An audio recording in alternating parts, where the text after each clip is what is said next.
கிராம பகுதியிலே ஒருவர் ஒரு சிறு தொழில் ஆரம்பித்தார். முதலிலே ஒரு 3 பணியாளர்களை வைத்து அவர் தம் பணியை தொடங்கினார். ஏறக்குறைய அவருடைய தொழில் கொஞ்சம் வளர்ந்தது. பிறகு அந்த பணியாளர்கள் மாறி மாறி சென்று கொண்டிருந்தார்கள். சில நேரங்களிலே தொய்வு ஏற்பட்டது, சில நேரங்களிலே வளர்ச்சி என்று இருக்கின்ற ஒரு காலகட்டத்திலே நான் அவரை சந்தித்து அவரோடு பேசினேன். என்னங்க, எப்படி இருக்குது தொழில்? அதெல்லாம் போன வருஷம் இருந்த மாதிரியே அப்படியே தான் இருக்குது அப்படின்னு ஒரு சோகம் கலந்த உள்ளத்தோடு அவர் சொன்னார்.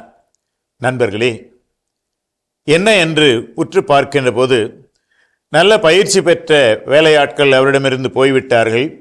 புதிய புதிய ஆட்களை அவர் வேலைக்கு சேர்த்து அவருடைய அந்த தயாரிப்பை முன்பு இருந்தது போல வைக்கவும் முடியவில்லை, அதைவிட இன்னும் அதிகமாக கொண்டு வரவும் முடியவில்லை. நம்ம எல்லாருக்கும் தெரியும், முன்னேற்றம் இல்லை என்றால் பின்னேற்றம் தான்.